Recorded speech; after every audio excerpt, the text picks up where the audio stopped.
Family Happiness by Leo Tolstoy. Translated by Nathan Haskell Dole. Part 1, Chapter 1. Sonia and I were in mourning for our mother, who had died in the autumn, and we had spent the whole winter in the country alone with Katya. Katya was an old family friend, our governess, who had brought all of us up, and whom I had known and loved ever since my memory began. Sonia was my younger sister. The winter at our old house in Pokrovskoye was dreary and forlorn. The weather had been cold and blustery, so that the snowdrifts were heaped high above our windows.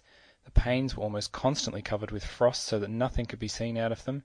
We had been kept housed almost all the time. It was rare that any friends came to see us, and if they did, they brought no increase of joy or cheer to our home. All wore long faces and spoke with subdued voices, as though afraid of awakening someone.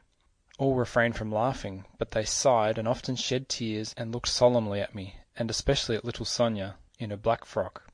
The presence of death still seemed to be felt in the house. The grief and horror of death were in the very atmosphere. Mamma's chamber was shut up, and I felt a sensation of pain and also a strange impulse to look into that cold and empty chamber when I passed by it on my way to bed.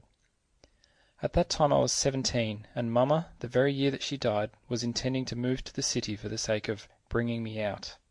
The loss of my mother was a terrible grief for me, but I must confess that there was associated with it the feeling that I was young and pretty, for everybody told me so, and that it was a pity to have wasted another winter alone in the country.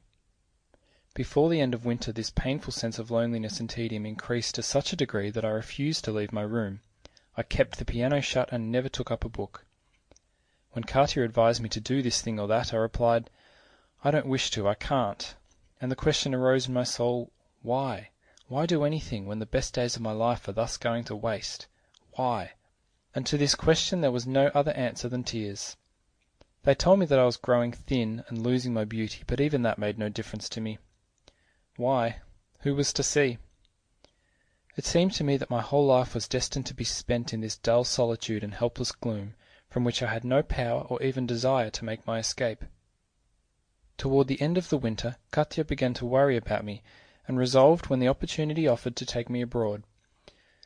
But in order to do this we needed money, and we had a very dim idea of what our mother had left us, and therefore we waited from day to day for our guardian to come and settle up our affairs.